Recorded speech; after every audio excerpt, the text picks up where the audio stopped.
지금은 기독교인들에게 가장 중요한 의미를 가지고 있는 사순절 기간입니다. 올해는 사순절이 2월 14일에 시작이 되었습니다. 수요일에. 사순절이라는 말은 헬라어로 테살코스테라고 하는데 그걸 말을 번역한 것으로 40일간의 기념일이란 뜻을 가지고 있습니다. 어떻게 되는 40일인가요? 부활절 전 주일을 뺀 나머지 40일간을 사순절이라고 합니다. 그러니까 주일날 한 대여섯 번에 걸린 주일날을 빼고요. 부활주일까지. 그 다음에는 나머지 시간을 이제 40일을 사순절이라고 합니다. 예수님께서는 마태복음 24장 38절 9절에서 이렇게 말씀하셨습니다. 홍수 전에 노아가 방주에 들어가던 날까지 사람들이 먹고 마시고 장가들고 시집가고 있으면서 홍수가 나서 그들을 다 멸하기까지 깨닫지 못하였으니 인자의 임함도 이와 같으리라고 말씀했습니다. 이 말씀은 예수님께서 말세 현상을 말씀하신 것입니다. 그리고 이제 재림하실 것을 말씀하신 것이죠. 노아는 하나님께로부터 홍수 심판의 경고를 받고 준비하고 있었습니다. 그런 사람들은 마지막까지 노아의 경고, 하나님께서 주신 말씀을 전하는 이 세상을 물러 심판하시리라는 하나님의 말씀을 그렇게 전했지만은 사람들은 그 심판의 경고를 아주 무시했습니다. 그런 노아를 미친 영감이라고 생각을 했습니다. 먹고 마시고 장가들고 시집가는 일, 마지막까지 그 일에 몰두하고 있었다는 겁니다. 아무도 일어날 것이 생각하지 않으니까 시집가고 장가하고 즐거운 일, 매일 일상이 하던 일을 그대로 계속하고 있었다는 겁니다. 정말로 지금 우리 시대가 그런 것 같습니다. 주님께서는 반드시 이 세상에 다시 오시겠다고 분명히 약속하시고, 그리고 우리들에게 예수님의 재림을 깨어서 근신하고 준비하라고 말씀을 하셨습니다.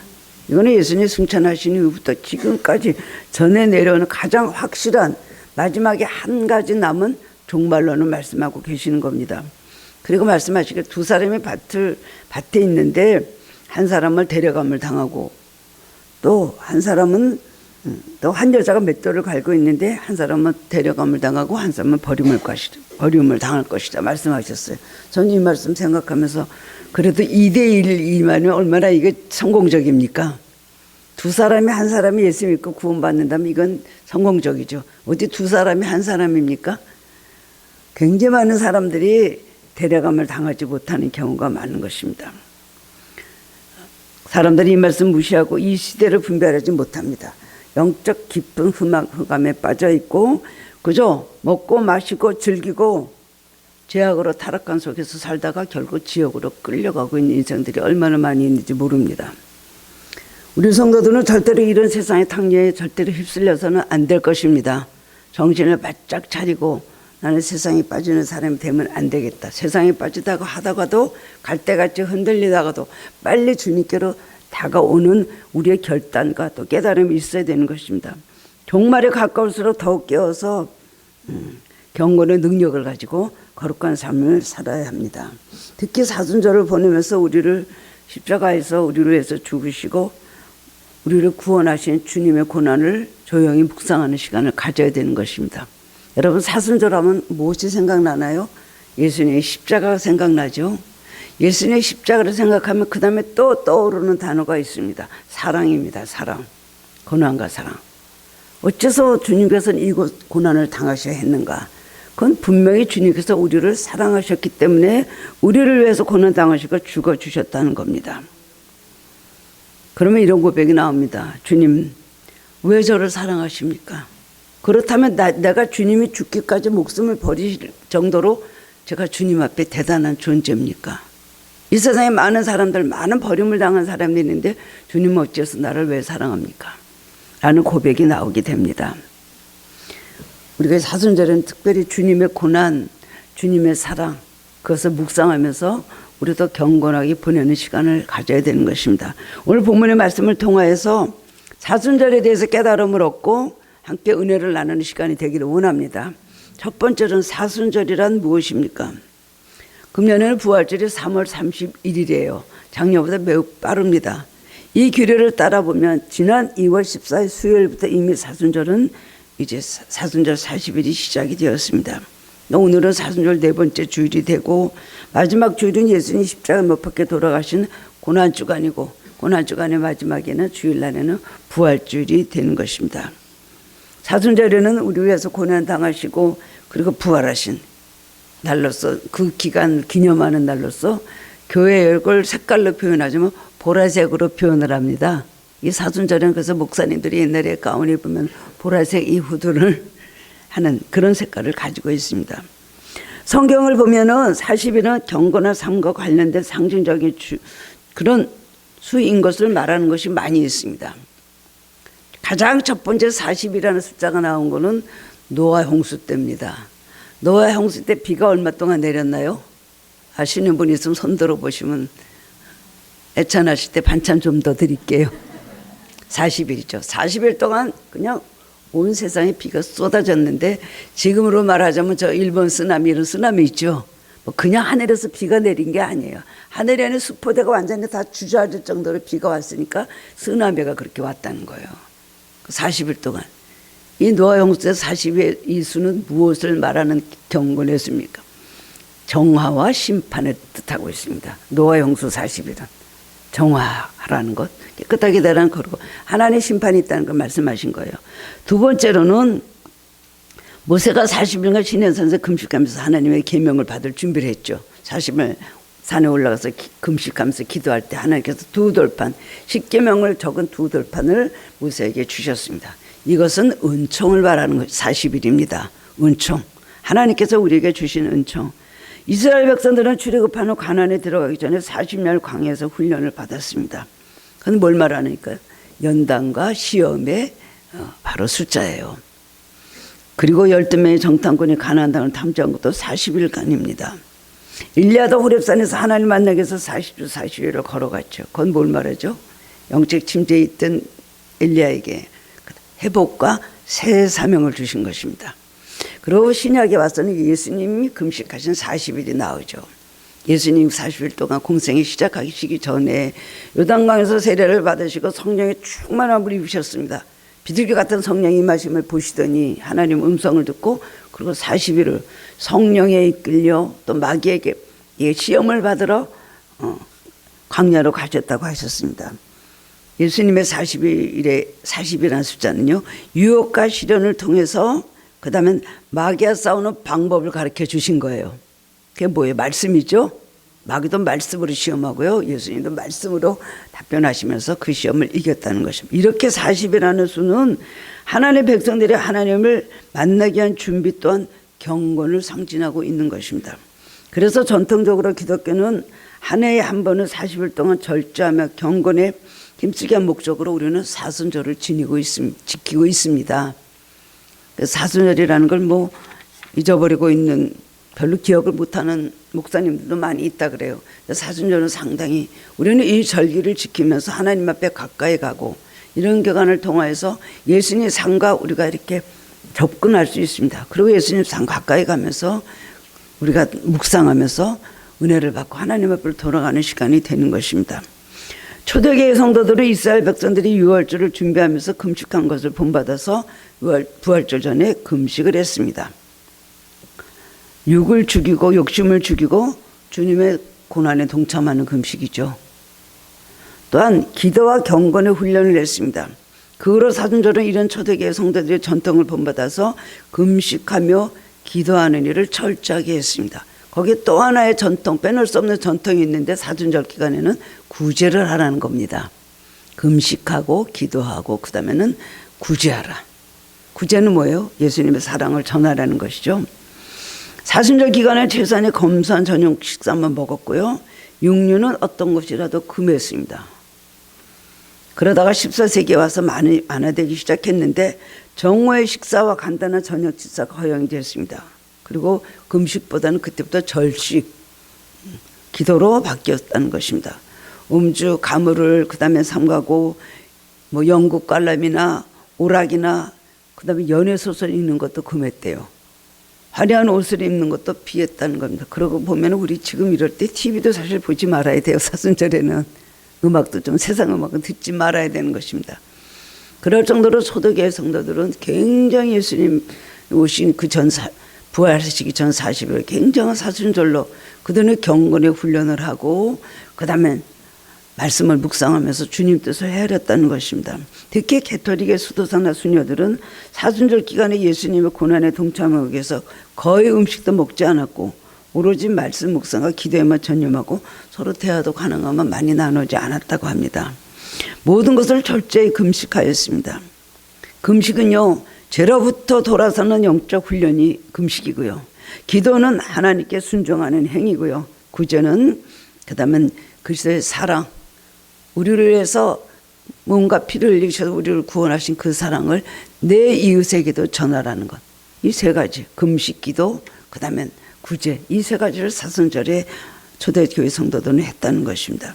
물론 우리가 지금 그런 전통을 그대로 다 따를 필요는 없지만 특히 사순절 기간에는 최소한 경건 생활을 위해서 우리는 꼭 두 가지는 지켜야 됩니다. 첫 번째는 뭐예요? 이거는 절제입니다. 먹는 것만 절제하는 것이 아니고 근신하고 무절제한 생활을 멀려야 되는 것입니다. 탐심과 향락과 그다음에 즐기고자 하는 세상적인 욕먹을 버려야 된다는 것이에요.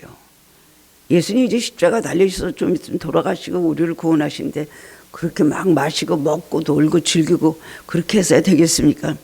세상적인 것에 사로잡혀서 하나님 앞으로 나가지 못하게 했던 것들, 육의 굴레 사로잡혀 자유를 잃게 하고 있었던 것을 끊어야 되는 것입니다. 예수님께서 왜 마리아를 칭찬하셨죠? 300데나리온이나 되는 그 굉장한 비싼 향유를 담은 옥합을 깨가지고 예수님께 부었잖아요. 그 사람들이 다 베드로부터 다 읽겠습니다. 가난한 사람들에게 도와주면 그게 얼마나 비싼 금액인데 그런 비싼 향유를 갖다 허비하다니. 그리고 가룟 유다는 특히 그거에 대해서 아주 분노했다 그랬어요. 예수님께서 뭐라 그랬어요? 그 여자가 하는 일을 가만두어라. 그는 내 장사를 미리 준비했다. 그리고 세상에 천하의 복음이 전해진 것을 그 여자가 한 일도 기념하게 되리라 하셨잖아요. 그걸 뭘 말하는 거예요? 아무도 예수님 마음을 해야지 못하지만 마리아는 알았잖아요. 이제 예수님께서 이제 얼마 후에는 십자가에 달려서 돌아가실 건데 예수님의 그 장례를 미리 준비하면서 감사해서 눈물을 흘리며 머리털로 발을 씻고 입 맞추는 그것, 예수님의 마음을 알아주는 것이 마리아밖에 없었다는 겁니다. 우리 지금도 마찬가지입니다. 예수님 바로 우리 옆에 계시고 성령 우리 안에 계시고 예수님은 천국에서 우리 생활을 다 보고 계시잖아요. 하나님 보좌 우편에서. 그럴 때 우리가 이 사순절에 주님의 고난을 생각하고 내가 절제하고 내 생활을 조금이라도 하나님 앞에 근신하면서 우리가 살아갈 때 주님께서 얼마나 마음이 기쁘시겠습니까? 아, 나 옛날에 2000년 전에 세상에 나가서 다 죽고 다 끝나고 구원은 이미 내 피로 다 이뤘는데 너도 실컷 잘 지내고 행복하게 살아라 그러시겠어요? 즐기면서 살아라 그러시겠어요? 예수님 생각하는 그 마음을 주님께서 기대하실 겁니다. 다른 하나는 또 기도죠. 사순절에는 기도를 통해서 하나님 앞에 나아가도록 하고 하나님과 영적 만남을 갖도록 하는 것입니다. 중단했던 기도가 다시 이어져야 됩니다. 영적인 나태함으로 무기력해진 기도를 다시 회복하고 하나님과의 만남으로 다시 우리 영이 새롭게 소생이 되고 더 강건해지도록 해야 된다는 것입니다. 마땅히 우리가 해야 될 일입니다. 기독교는 이 사순절과 대림절 이 두 가지가 굉장히 중요한 절기입니다. 영적으로 우리가 준비해야 되는 것. 그렇기 때문에 사순절은 예수님의 십자가 고난을 묵상하면서 준비해야 되고요. 고난에 동참하는 삶을 살아야 되고 예수님도 대림, 예수님 이 세상에 초림으로 오시는 대림절 때는 예수님을 기다리면서 우리를 구원하신 예수님 오심에 대해서 우리가 기뻐하면서 우리는 준비해야 되는 것입니다.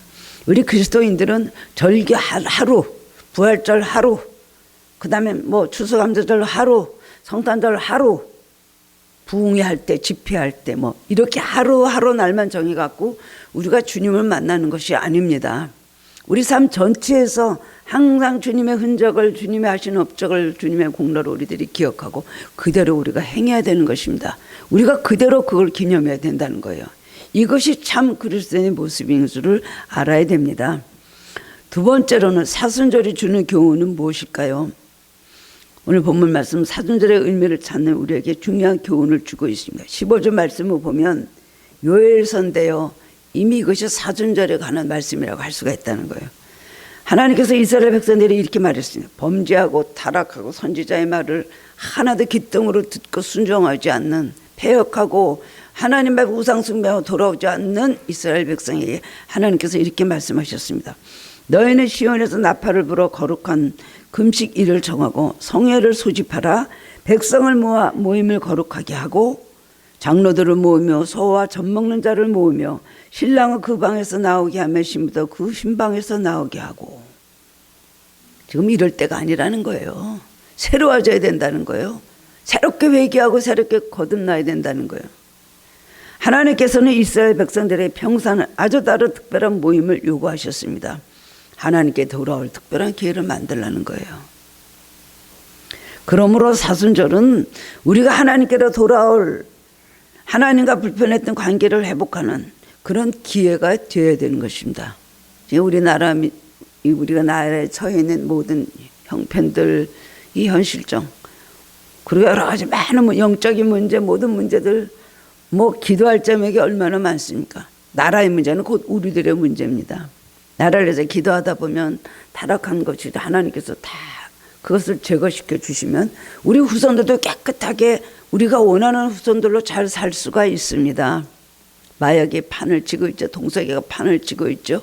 지금 뭐가 의와 뭐가 올바른 가치관에는 없이 지금 이 세상을 그렇게 살아가고 있습니다. 이럴 때 우리 특별히 사순절을 맞이해서 이런 기회를 주셨을 때 우리는 하나님 앞에 돌아와야 되겠다. 나부터 돌아와야 되겠다. 구약에 보면 하나님께서 계속 이스라엘 백성은 지금은 돌아올 때다.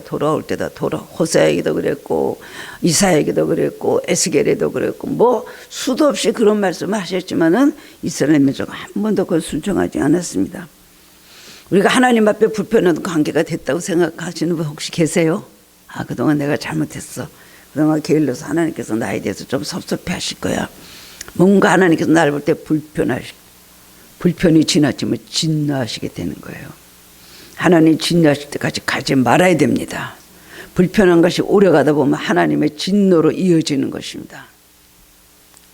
얼마 전에 어떤 분이 전화 왔어요. 옛날에 알았던 분인데 암 걸려가지고 다시 다 세 군데가 재발을 해서 지금 다 죽게 돼서 어디 요양병원에 와 있다 그러고 저를 막 급히 찾는 전화가 왔어요. 저는 예수도 잘 믿는 거로 알고 있었던 분인데 그래서 그냥 기도를 그렇게 하는데 하나님께서 나중에 굉장히 내가 화가 나 있다. 고쳐주십시오. 아니 내가 굉장히 화가 나 있다. 그러면 이분을 안 고쳐주시면 천국으로 인도해 주십시오. 아니다 내가 굉장히 화가 나 있다. 뭐가 필요할까요? 그는 회개가 필요하다. 전했는지 들었는지 안 들었는지 모르지만은요. 어쨌든 간에 하나님과 불편했던 관계를 빨리 우리는 회복해야 됩니다. 이 사순절에 기도가 회복이 돼야 돼요. 찬양이 터져 나와야 돼요. 얼마나 기쁜 일이고 감사한 일인지 몰라요. 말씀이 막 속에서 막 터져 나와야 돼요. 말씀을 읽고 싶은 마음이 나고 말씀을 읽을 때 내 마음이 막 감동이 되고 은혜로 욱신 받는 거. 이것이 하나님과 관계에 불편했던 관계가 회복되는 것입니다. 자기 스스로 알잖아요. 내가 영적 상태가 지금 어떤지 자기 스스로는 압니다. 남에겐 아니라고 해도 가만히 들여다보면 알 수 있습니다. 그것도 모르는 상태까지 갔다면 이건 정말 보통 문제가 아니죠. 죽음에 이르는 병입니다. 그러나 자기 스스로 볼 때 이건 내가 잘못했다. 이걸 고치다. 이때를 기회를 잡아서 사순절에 영적으로 하나님과 불편했던 관계를 다시 개선하고 하나님 앞에 돌아가고 영적으로다가 회복이 돼야 되는 것입니다. 우리 살다 보면은 핸드폰의 배터리가 다 완전히 그렇게 없어지듯이 우리 받은 은혜 계속 못 가요. 인간이란 게 그렇습니다. 얼마 갑니까? 얼마 전에 또 우리 옛날로 돌아가고 얼마 전에 또 옛날로 돌아가고 자기가 결심했던 것 절대로 하나님 앞에 실천도 할 수 없을 뿐만 아니라 자기가 하나님과 그런 약속을 했고 결단을 했는 것조차도 잊어버려요. 하나님 다 기억하시잖아요. 우리는 영적 그야말로 불갑증에 걸리면 안 됩니다. 자꾸 깨닫고 성령이 우리 마음속에 계속 말씀하시거든요. 너는 돌아오라. 은혜 받아라. 이렇게 하라 저렇게 이렇게 계속 말씀하실 때 그 말씀대로 순종해야 되는 것입니다. 우리가 하나님께 가까이 가기 위해서는 다음에 세 가지가 필요한데요. 첫째는 자신을 돌아보는 것입니다. 내 자신을 한번 살펴봐야 돼요. 우리는 그렇죠. 참 남은 지적하기 쉽습니다. 남을 가르치기 쉽지만 그것이 나에게 내 잘못이 있다고 돌아오기는 참으로 어려운 일이에요. 내 자신을 돌아보려면은 하나님 앞에 가까이 하나님 말씀에 나 자신을 비춰보면은 그 다음에는 내가 뭘 하는지 깨닫게 되는 것입니다. 10절 말씀 보면 너희는 이제라도 금식하며 울며 애통하고 마음을 다하여 내게 돌아오라 하셨습니다. 금식하며 울며 애통하고 마음을 당하여 돌아오라. 완벽한 하나님 앞에 돌아온 걸 말하는 것이죠. 우리가 주님 앞으로 가까이 가면 제일 먼저 나타나는 것이 우리 자신에 있는 모습을 그대로 보는 것입니다. 거울 앞에 서면 내 자신의 모습이 어떤지 볼 수가 있잖아요. 아, 머리가 엉클어졌구나. 옷이 이렇게 단추가 떨어졌구나. 내가 몸에 뭐가 묻었구나. 알 수 있죠. 빛이 비치면 어둠 속에 있는 것들이 다 드러나는 법입니다. 내가 깨닫지 못하는 걸 빛이 비치지 못하기 때문에 깨닫지 못하는 거예요. 어두운데 뭐가 보여요? 다 똑같은데. 그 자기는 어둡다고 하죠. 뭐 어두운데도 보일 건 보이니까 뭐 어둑어둑해서 좀 비틀비틀하는 건 있지만 불편한 건 있지만 그대로 그냥 살아가고 있습니다. 우리는 육으로 보는 눈으로 보는 거에 대해서는 우리는 안 보이면 안과도 가요. 안약도 넣고 그러니까 눈이 안 보여서 큰일이다. 걱정하죠. 근데 영적으로 눈이 완전히 어두워져 있는 거는 깨닫지를 못합니다. 그래서 예수님께서 라우디게 교회에 말씀하셨잖아요. 너희는 안약을 사서 발라서 너희 눈을 보게 하라 그러셨어요. 안약을 사서 발라서 눈을 보게 하라. 안약이 뭐예요? 하나님 말씀이죠. 우리는 성령이 우리 마음에 벌써 비춰주실 때 우리 죄악이 드러나는 겁니다. 항상 성령의 도우심을 간구해야 돼요. 성령의 감동을 그래서 우리는 구해야 되는 거예요. 성령의 감동을 쓰면 죄인가 죄인지를 몰라요.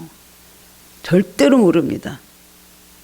그러나 주님 앞에 가끔 빛이 우리에게 비치기 때문에 그 다음에는 어두운 것들이 다 드러나게 되고 회개하게 되는 것입니다. 교만하던 사람들은 자기 자신이 얼마나 형편없고 부족하고 연약한 사람이라는 걸 깨닫게 돼요. 아, 내가 별것도 아니게 이렇게 잘난 척했구나. 아, 내가 정말 교만하다. 내가 이렇게 부족한데 왜 이러고. 그거 깨닫게 해서 우리를 막 낮춰버리십니다. 깨뜨려 버리십니다. 자아를 막 죽이게 하십니다. 그러다 보면 아, 내가 정말 뭐든지 다 할 줄 알았는데 정말 아무것도 할 수 없는 사람이 되었구나. 깨닫게 되는 거예요. 그래서 문제 앞에서 어떨 땐 감사해야 돼요. 문제 앞에서 우리는 겸손해지는 것입니다. 문제 없어 보세요. 혼자 다 잘난 줄 알고. 나는 문제가 없는 인생이야. 나한테 그런 일은 있지 않을 것이다. 남의 일같이 느꼈던 일들이 나에게 오는 일, 이것은 다 주님께서 깨달은 것입니다. 유선적인 신앙생활을 하던 사람들은 자기가 얼마나 하나님 앞에서 이중적이고 거짓된 사람이라는 것을 발견하게 되는 것입니다. 세 번째로는 자기 중심적인 사람들은 처음으로 남의 입장에 서봅니다. 하나님 입장에 서봅니다. 그러면서 자기가 그 마음을 이해하게 되고요. 아, 감사할 일이었구나. 정말 내가 너무나 강팍하고 완악한 심령을 가지고 있었구나 깨닫게 된다는 것입니다. 또한 자기 마음속에 얼마나 많이 우상이 있었는지도 깨닫게 됩니다. 우상 섬긴다 그러면 예수님께서 내가 무슨 우상을 섬깁니까? 나는 본래 모태신앙입니다. 나는 옛날부터 절대 절이라는 데를 가본 적이 없습니다. 나는 옛날에 딱 끊고 그때부터 교회로 왔습니다. 그렇지만 보이는 우상은 그 단 한 가지예요. 보이지 않는 우상이 얼마나 많습니까? 우리 속에. 탁 치면 뭐가 나와요? 우리 안에서 뭐가 나와요? 예수님이 나와야 되는데 탁 치면 뭐가 나와요? 우리 갖고 있는 우상들 많이 있죠. 자기 자신이 잘 알 겁니다. 초대교회 성도들은 사순절은요 수요일에서 시작했어요. 수요일 첫 수요일이 시작을 했어요. 사순절은 첫 수요일에 시작합니다. 올해도 2월 14일이 수요일인데 시작이 된 거예요. 수요일이 시작이 되는데 그 수요일은 제의 수요일, 참회의 수요일이라고 그렇게 말을 합니다. 사순절에는 수요일에는 첫 제의 수요일에는 특별한 예식을 가졌는데요. 주회장들이 제를 성도들이 머리에 뿌립니다. 그리고 이렇게 빙글빙글 돌아가면서 흙에서 왔으니 흙으로 돌아갈 것을 잊지 마십시오라고 말합니다. 죄라는 건 뭘 말하는? 왜 죄를 뿌릴까요? 죄라는 것은 인간의 죄와 인간의 유한함과 무상함을 말하는 것입니다. 그렇기 때문에 용서와 도우심을 우리는 강구하면서 살아야 된다는 걸 가르쳐 주는 것이고 왜 머리에 뿌립니까? 인간의 제일 죄가 많은 것이 어디예요? 머리입니다.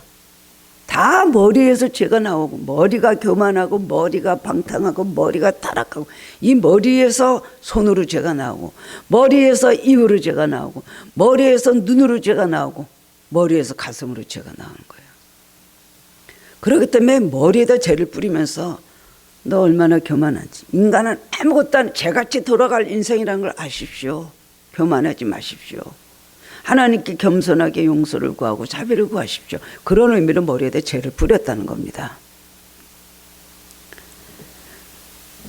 세상에 붙은 모든 탐심 버리고 우리 인생의 결국이 어디인가 한번 생각해 보라는 겁니다. 당신 인생의 종착역이 어디야.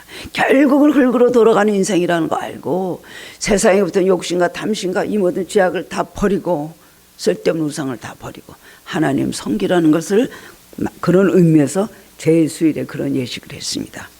요즘도 그런 의식을 하는 곳들이 많이 있다고 합니다. 우리는 하나님 앞에 있지 않으면 자신이 누구인지도 모르고 잊어버리고 살아갑니다. 그렇죠? 어떤 때 내가 예수를 믿는 사람이었는지 어쨌는지 잊어버릴 때가 있어요. 우리는 모두 남의 티는 보면서 제 눈에 들보는 보지 못하는 존재입니다. 그리고 그 죄를 가지고 죄는 무엇으로 만들었냐면요. 1년 전에 종려주일에 사는데 종려가지를 태워서 죄를 만들었대요. 그 죄는. 그렇게 철저하게 주님의 제자가 될 수 있는 것이 무엇인가를 그들은 알고 초대교회 성도들은 그대로 순종하면서 철저하게 말씀대로 지키면서 살도록 노력을 했다는 것입니다. 우리가 하나님 앞으로 돌아가면 말씀의 거울 앞에 서게 됩니다. 그래서 우리의 모습 그대로 볼 수 있고 깨닫고 회개하게 되는 것입니다. 뭐든지 기회를 너무나 지나치면 안 되는 거예요. 예전에 제가 40대인가 꿈이 있었습니다. 그럼 제가 뭔가 하여튼 시험에 들어있었나 봐요. 마음에 뭔가 의심이 되고 낙심하고 막 그랬던 거 뭐에 그랬는지 모르겠어요. 그리고 막 기도하기도 별로 그렇게 신이 안 나고 막 낙심해서 약간 마음으로 될 대로 되라 막 이런 마음이었던 것 같아요. 근데 꿈을 꿨는데요. 제가 어떤 강 앞에 서 있더라. 그 강은 황토 흙물이 흐르는 엄청난 흙탕물이 흐르는 그런 강이었어요. 보니까 너무 무서워요. 절로 건너가야 된대요.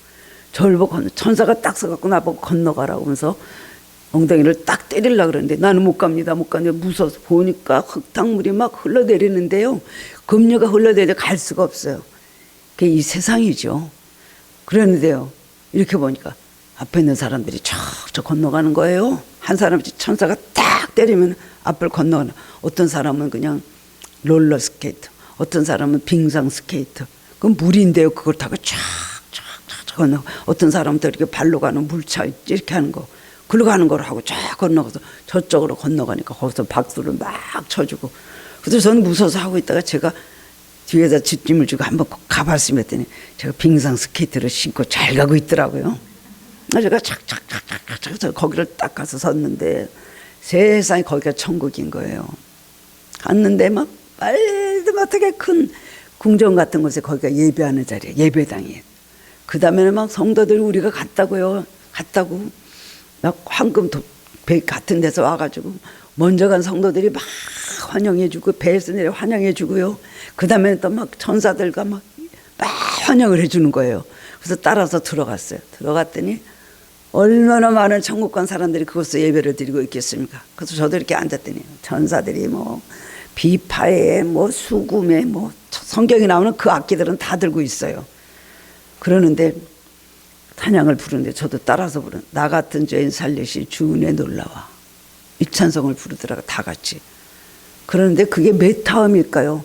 천사들의 화음은 너무 아름다워서 메타음이가 생각할 수도 없어요. 그래서 제가 막 울었습니다. 그 다음에 또 하나 더 꿈을 꿨는데 제가요 그렇게 잠깐 시험에 들어 있었을 때 제가 거울을 이렇게 들여다보고 제가 거울을 딱 봤어요. 그러니까 잠옷을 입고 있더라고요. 여러분 꿈에 잠옷 입고 있는 건 아주 나쁜 꿈인 줄 아시고 사탄아 물러가라 하시기 바랍니다. 잠은 안 돼요. 우리는 하나님의 전신갑주나 뭐 아니면 운동화나 막 이런 거 신고 착 운동복을 입거나 아니면 뭐 군복을 입거나 이러고 있어야 돼요. 근데 제가 잠옷을 이렇게 허름한 걸 거울 보니까 잠옷을 입고 있었어요. 그리고 마귀가 나한테 예쁘다고 여기다 키스 마크로 하트를 2개를 찍어놨어요. 얼마나 예뻤겠어요. 제가 시험에 들어있으니까. 그때 깨가지고 제가 그때부터 다시 기도를 시작을 했다는 것입니다. 그렇습니다. 자기 자신을 돌아봐야 되는 거예요. 톨스토이는 말하기를 진정한 사나이가 되려면 3곳을 다녀야 한다고 말했습니다. 첫째는 군대, 둘째는 병원, 셋째는 감옥. 여기 가면 맥을 못 춘다는 거예요. 군대 가면 꼼짝 못하죠. 병원 가보세요. 자기가 몸 따로 마음 따르죠. 나는 청년 같은데 나는 암이라고요? 정말 자기 자신이 얼마나 연약한 존재인지 알게 되죠. 그리고 감옥에 가는 사람 자기가 어떤 큰 죄인인지를 알게 되잖아요. 많은 사람들이 자신이 누구의 어떤 사람인지를 잊은 채 살고 있습니다. 그렇기 때문에 교만하고, 그렇기 때문에 죄짓고, 그렇기 때문에 하나님을 의지하지 않고 제멋대로 불순종하면서 살아가는 것입니다. 이 사순절에 우리는 하나님 앞에 서서 우리 자신을 겸허히 돌아봐야 됩니다.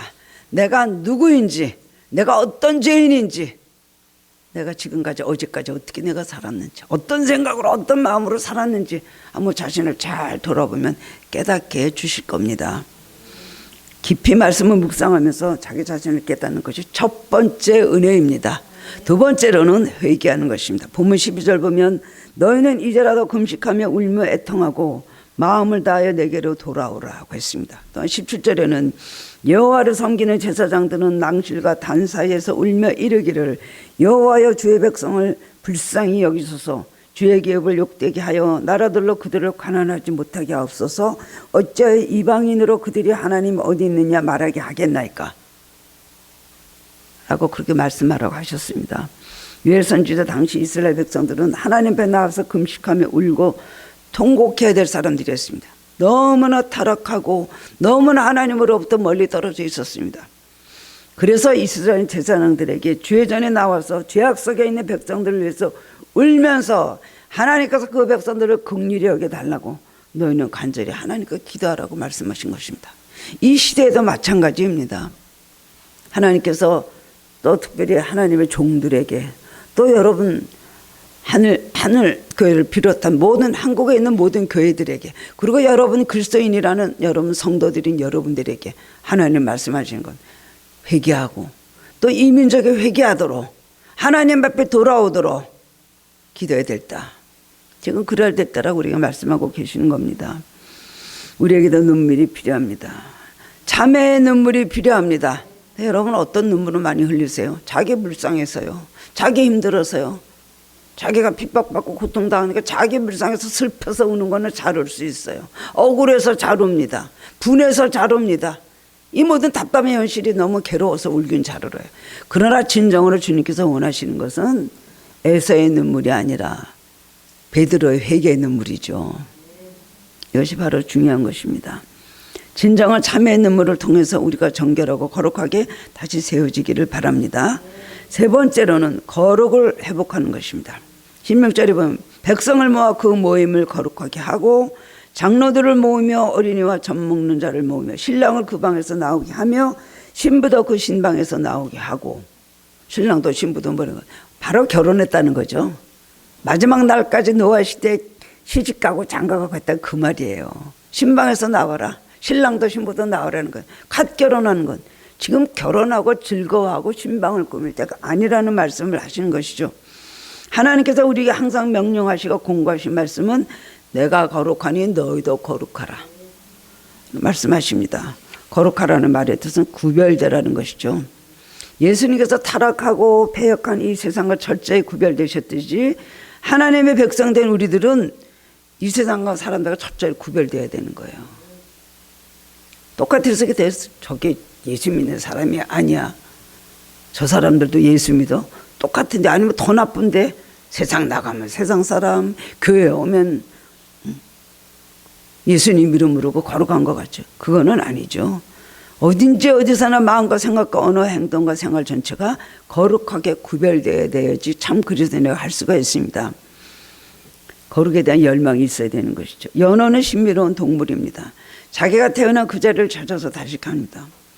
어떤 연어는 2년 만에, 어떤 연어는 심지어 5년 만에 돌아오는데 멀리 태평양 연해로부터 시작해서 알을 날 때면 강원도 남대천이라는 것을 찾아온다고 합니다.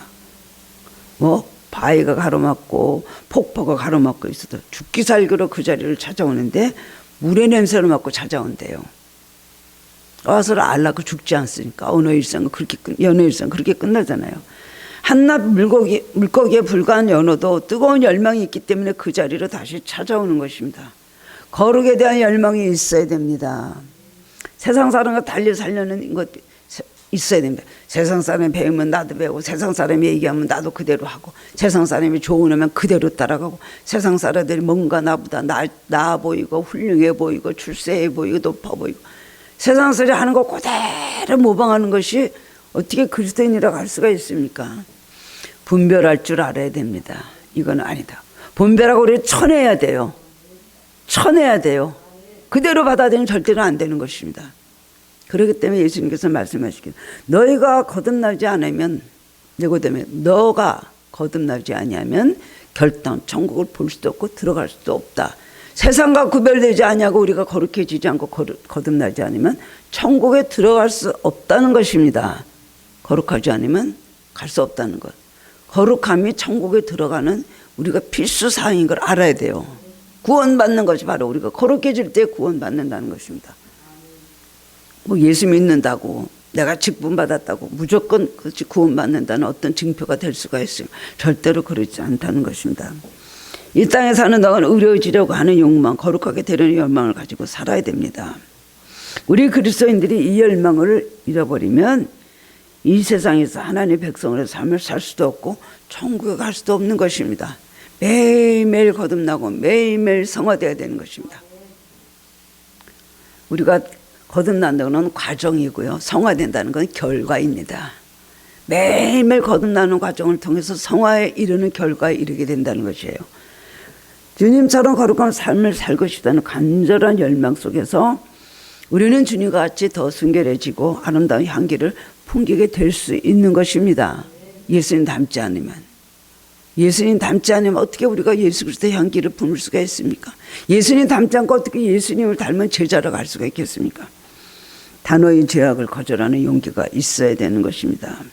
마귀는 세상을 통해서, 사건을 통해서, 사람을 통해서 우리의 생각을 자꾸만 흔들어 버리고 우리를 자꾸만 유혹을 합니다. 우리는 그때 단호하게 아니요 할 줄 알아야 돼요. 세상은 우리를 죄악의 자리로, 음란한 자리로 나아가자고 유혹합니다. 향락의 자리로 가자고 유혹을 합니다. 그때 아니요라고 해줘야 돼요. 노 할 수 있습니까? 세상을 즐기면서 사는 것도 괜찮고 그거 죄 아니야, 괜찮아, 남들도 다 그래 라고 말을 하죠. 거짓을 행하자고 유혹하고요, 그때 노라고 할 수 있어야 된다는 것입니다. 거룩함으로부터 멀어지게 하는 저 더러운 죄의 통로를 단호히 막아버려야 되는 것입니다. 어느 때요? 지금. 예수님과 같이. 그래서 우리는 모든 정과를 십자가에 못 박고 예수님 십자가에 달리신 그 주간에 우리도 다 모든 것을 주님과 함께 십자가에 못 박아야 됩니다. 자기를 죽이고 자기를 버리고 낮아지고, 그 다음엔 인내와 순종과 겸손, 희생을 배워야 되는 것이야. 그리고 부활절에 우리는 다시 부활하는 그런 생명의 역사가 나타나야 되는 것입니다. 매년 한 해 이렇게 사순절 지낼 때마다 우리는 새로워져야 됩니다. 영적으로 회복이 돼야 됩니다. 영역을 회복을 해야 됩니다. 잃어버렸던 영역, 모두 다 새약해졌던 우리의 영혼을 다시 한번 새롭게 하고 주님을 향해서 우리 마음이 뜨거워져야 된다는 것입니다. 우리는 늘 결단과 의지가 부족해서 쓰러질 때가 많이 있습니다.